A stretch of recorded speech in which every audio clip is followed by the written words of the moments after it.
Hola, buenos días. Qué gusto encontrarnos de nuevo en este amanecer para revivarnos juntos con la palabra del Señor. Estamos ya en día de preparación. En pocas horas estaremos disfrutando del día santo, el día sagrado, el día de reposo. Que el Señor nos ayude en la preparación durante este día, que todo lo que tengamos que hacer lo hagamos conforme a su santa voluntad. Recuerde compartir el enlace de este video, déjenos ahí su me gusta. También le invito para que juntos iniciemos en oración. Mi Padre, gracias por las bendiciones, por este día, por tus cuidados. Estoy junto a mis amigos, Señor, iniciando esta jornada en oración, pidiendo tu intervención, Señor, en nuestras vidas, para tomar las mejores decisiones, y también nos acompañes en este momento de estudio. En el nombre de Jesús oramos. Amén. Amén. El capítulo número 22. Estos tres últimos capítulos del Evangelio de Lucas nos van a narrar sobre la semana de la Pasión. Así iniciamos desde el verso 1. Estaba cerca de la fiesta de los panes sin levadura, que se llama la Pascua. Los principales sacerdotes y los escribas buscaban cómo matarlo, porque temían al pueblo. Entró Satanás en Judas, por sobrenombre Iscariote, el cual era uno de los 12. Este fue y habló con los principales sacerdotes y con los jefes de la guardia de cómo se lo entregaría. Ellos se alegraron y convinieron en darle dinero. Él aceptó y buscaba una oportunidad para entregárselo a espaldas del pueblo. Judas Iscariote. Satanás entró en él, nos dice el texto. Es que cuando nos alejamos del Señor, el diablo entra en nosotros, sus demonios entran en nosotros y no obramos conforme a la voluntad de Dios. Recordemos que Satanás estaba buscando el momento para vengarse de Jesucristo, y este creía él que lo era. Y tristemente, Judas fue el instrumento en manos del enemigo. Verso 7. Llegó el día de los panes sin levadura, en el cual era necesario sacrificar al Cordero de la Pascua. Entonces Jesús envió a Pedro y a Juan diciendo: Id, preparadnos la Pascua para que la comamos. Ellos le preguntaron: ¿dónde quieres que la preparemos? Él les dijo: al entrar en la ciudad os saldrá al encuentro un hombre que lleva un cántaro de agua. Seguidlo hasta la casa donde entre, y decid al padre de familia de esa casa: el maestro te dice, ¿dónde está el aposento donde he de comer la Pascua con mis discípulos?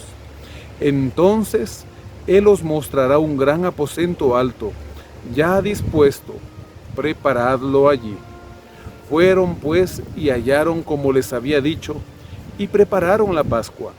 Cuando era la hora, se sentó a la mesa, y con él los apóstoles, y les dijo: cuánto he deseado comer con vosotros esta Pascua antes que padezca, porque os digo que no la comeré más hasta que se cumpla en el reino de Dios. Tomando la copa dio gracias y dijo: tomad esto y repartidlo entre vosotros, porque os digo que no beberé más del fruto de la vid hasta que el reino de Dios venga. También tomó el pan y dio gracias, y lo partió y les dio diciendo: esto es mi cuerpo que por vosotros es dado, haced esto en memoria de mí. De igual manera, después de haber cenado, tomó la copa diciendo: esta copa es el nuevo pacto en mi sangre, que por vosotros se derrama. Pero la mano del que me entrega está conmigo en la mesa. A la verdad el Hijo del Hombre va, según lo que está determinado, pero ay de aquel hombre por quien es entregado. Entonces ellos comenzaron a discutir entre sí sobre quién de ellos sería el que habría de hacer esto. Era el día de la Pascua, y el Señor instituye un rito más, la cena del Señor, para que nosotros cada que la celebremos recordemos que ese pan es símbolo del cuerpo de Cristo y el vino es símbolo de su sangre que derramó por nosotros en la cruz del Calvario. Para que cada que tomemos la cena, recordemos que Él nos limpia de todo pecado y necesitamos ir a Él para recibir perdón y para recibir redención. Nos dice el pie de página: la sangre del Cordero Pascual sacrificado en la noche en que Israel fue liberado de Egipto fue colocada en los postes de las puertas, con lo cual la plaga de mortandad pasaba por alto sus casas.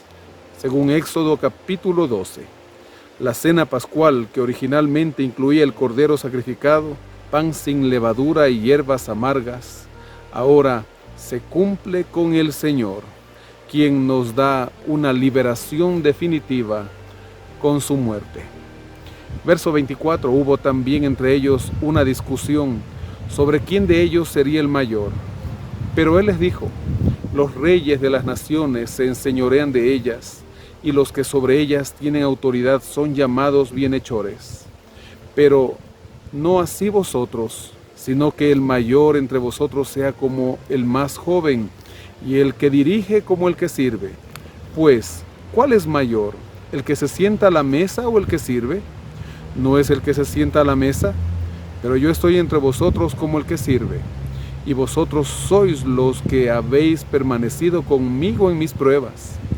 Yo pues os asigno un reino, como mi Padre me lo asignó a mí, para que comáis y bebáis a mi mesa en mi reino, y os sentéis en tronos para juzgar a las 12 tribus de Israel. ¿Quién es el mayor? El que quiera ser el mayor debe estar dispuesto a servir. Cristo vino a darnos ejemplo de servicio. Quizá en nuestras iglesias alguien esté pugnando por ser el mayor, pues debe ser el que más sirve. Dijo también el Señor: Simón, Simón, Satanás os ha pedido para zarandearos como a trigo, pero yo he rogado por ti, para que tu fe no falte, y tú, una vez vuelto, confirma a tus hermanos. El diablo reclama por nosotros y constantemente nos tienta. Él quiere tener poder sobre nosotros. Y hay de nosotros si estamos alejados de Cristo. Él le dijo: Señor, estoy dispuesto a ir contigo, no solo a la cárcel, sino también a la muerte. Y él le dijo: Pedro, te digo que el gallo no cantará hoy antes que tú niegues 3 veces que me conoces. Les dijo: cuando os envié sin bolsa, alforja ni calzado, ¿os faltó algo? Ellos dijeron: nada. Él les dijo: pues ahora el que tiene bolsa, tómela, y también la alforja, y el que no tiene espada, venda su capa y compre una. Os digo que es necesario que se cumpla todavía en mí aquello que está escrito, y fue contado entre los inicuos, porque lo que está escrito de mí tiene cumplimiento. Entonces ellos dijeron: Señor, aquí hay 2 espadas. Y él les dijo: basta. Ellos tomaban literalmente lo que el Señor les estaba diciendo. Pronto tendrían que ir a predicar su palabra y tendrían que ir bien preparados. Salió y se fue como solía al monte de los olivos, y sus discípulos lo siguieron. Cuando llegó a aquel lugar les dijo: orad para que no entréis en tentación. Se apartó de ellos a distancia como de un tiro de piedra, y puesto de rodillas oró, diciendo: Padre, si quieres, pasa de mí esta copa, pero no se haga mi voluntad sino la tuya. Entonces se le apareció un ángel del cielo para fortalecerlo. Lleno de angustia oraba más intensamente, y era su sudor como grandes gotas de sangre que caían hasta la tierra. Cuando se levantó de la oración y fue a sus discípulos, los halló durmiendo a causa de la tristeza, y les dijo: ¿por qué dormís? Levantad y orad para que no entréis en tentación. Mientras él aún hablaba, se presentó una turba. El que se llamaba Judas, uno de los 12 que iba al frente de ellos, Se acercó hasta Jesús para besarlo. Entonces Jesús le dijo: Judas, ¿con un beso entregas al Hijo del Hombre? Cuando los que estaban con él se dieron cuenta de lo que había de acontecer, le dijeron: Señor, ¿huiremos a espada? Entonces uno de ellos hirió a un siervo del sumo sacerdote y le cortó la oreja derecha. Entonces respondiendo, Jesús dijo: Basta ya, dejad. Y tocando su oreja lo sanó. Entonces Jesús dijo a los principales sacerdotes, a los jefes de la guardia del templo y a los ancianos que habían venido contra él: ¿Como contra un ladrón habéis salido con espadas y palos? Habiendo estado con vosotros cada día en el templo, no extendisteis las manos contra mí, pero esta es vuestra hora y la potestad de las tinieblas. El que besaba a otra persona es porque era su amigo. Ahora Judas lo estaba traicionando. Y con todos estos acontecimientos, sus discípulos se habían entristecido y quedado dormido mientras él sufría en su humanidad por lo que estaba aconteciendo e iba a acontecer para dar salvación a esta raza caída. Verso 54. Lo prendieron, lo llevaron y lo condujeron a casa del sumo sacerdote, y Pedro lo seguía de lejos. Encendieron fuego en medio del patio y se sentaron alrededor. También Pedro se sentó entre ellos. Pero una criada, al verlo sentado al fuego, se fijó en él y dijo: También éste estaba con él. Pero él lo negó diciendo: Mujer, no lo conozco. Un poco después, viéndolo otro, dijo: Tú también eres de ellos. Y Pedro dijo: Hombre, no lo soy. Como una hora después, otro afirmó diciendo: Verdaderamente también éste estaba con él, porque es Galileo. Y Pedro dijo: Hombre, no sé lo que dices. Y enseguida, mientras él todavía hablaba, el gallo cantó. Entonces, vuelto el Señor, miró a Pedro, y Pedro se acordó de la palabra del Señor que le había dicho: Antes que el gallo cante, me negarás 3 veces. Y Pedro, saliendo fuera, lloró amargamente. Estaban en casa de Caifás, el sumo sacerdote. Era la hora de ellos, como dijo Jesús, pues las tinieblas se habían apoderado de ellos, y ahora eran culpables de la muerte del Maestro. Y Pedro lo negó. Cuando Cristo lo miró, se acordó de sus palabras y lloró. Verso 63. Los hombres que vigilaban a Jesús se burlaban de él y lo golpeaban. Vendándole los ojos, le golpeaban el rostro y le preguntaban diciendo: Profetiza, ¿quién es el que te golpeó? Y lo insultaban diciéndole muchas otras cosas. Cuando se hizo de día, se juntaron los ancianos del pueblo, los principales sacerdotes y los escribas, y lo llevaron al concilio diciendo: ¿Eres tú el Cristo? Dínoslo. Les dijo: Si os lo digo, no creeréis, y también si os pregunto, ni me responderéis, ni me soltaréis. Pero desde ahora el Hijo del Hombre se sentará a la diestra del poder de Dios. Dijeron todos luego: ¿Eres tú el Hijo de Dios? Y él les dijo: Vosotros decís que lo soy. Entonces ellos dijeron: ¿Qué más testimonio necesitamos? Porque nosotros mismos lo hemos oído de su boca.